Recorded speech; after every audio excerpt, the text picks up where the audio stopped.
Hello guys, welcome to my another new blog. So guys, আজকের ব্লগটা আমি সকাল থেকে শুরু করে দিয়েছি। মানে কিছু কিছু জিনিস তোমাদের সাথে শেয়ার করবো যে আমি বাসায় একা একা কী করি। সো মা যেহেতু স্কুলে চলে গিয়েছে, আর এখানে হচ্ছে আমি কড়াই বসিয়ে দিয়েছি কারণ আমি ডিম ভাজবো। গাইস, ডিম ভাজার জন্য আমি একটাও আটে পাচ্ছিলাম না, তার জন্য এই কাপটা নিয়েছি। দেখো, এটার সাথে আমি এটা নাড়াতে পারছি না, হয়তো বা ডিমের থেকে আমি হচ্ছে গিয়ে মানে ডিম অনুযায়ী পেঁয়াজ মরিচ বেশি নিয়ে ফেলেছি। আর এখানে কড়াই গরম হয়ে এসছে, এখন আমি এখানে তেল দিব। তো এখন এখানে তেল দিয়ে দিচ্ছি। তোমরা কি ডিম ভাজতে পারো? তোমাদেরকে আমি ডিম ভাজার রেসিপি দেখাচ্ছি, বুঝতে পেরেছো? ডিম ভাজা। আমি হচ্ছে ডিমটা দিয়ে দিব।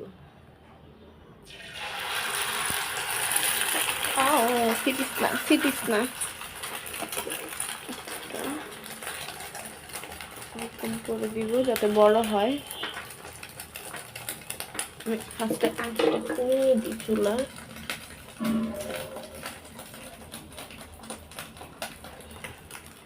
ওয়াও, একটু মনে হয় তেল লাগবে, দিয়ে দিই।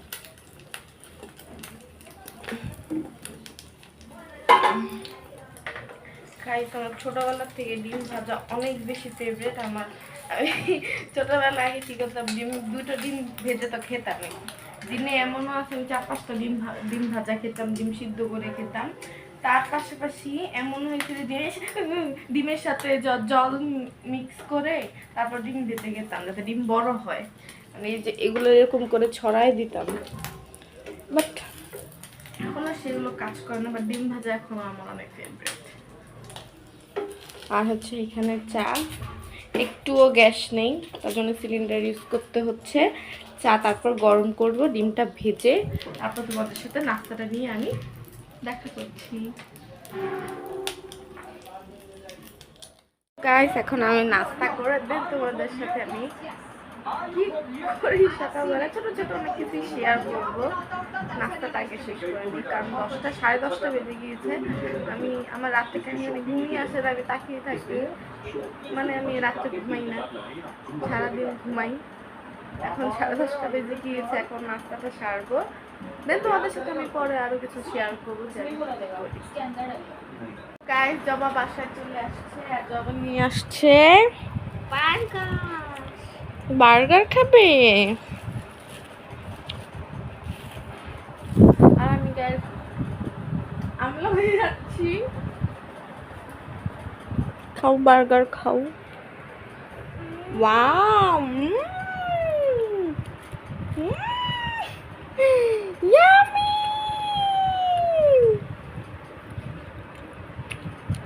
এটা কি রে? মানে বিটরুট, বিচ্ছিরি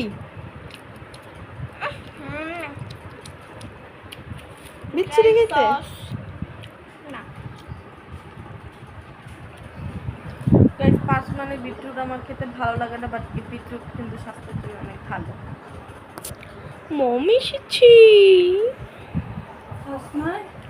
তো গাইস, হিন্দি কইতাছি। এখন আমি মুখে হচ্ছে বরফ দেবো কারণ হিন্দি শো দেখতে দেখতে মুখে হিন্দি হিন্দি আসতেছে শুধু।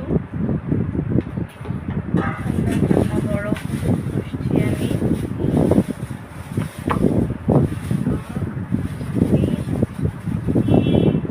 দেখো আমার স্কিনটা ভালো হয়ে যাচ্ছে বরফ দেওয়ার পর।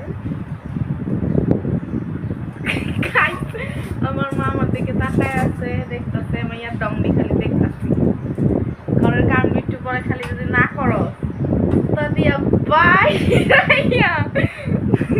এই ডম বাই করে দিব একটু পরে।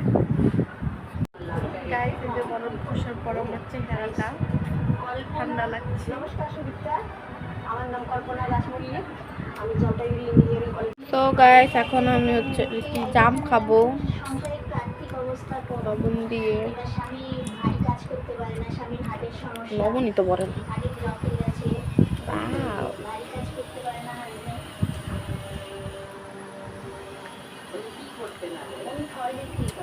গাইস, বান্ধবী তো আমার মার মতো দরকার।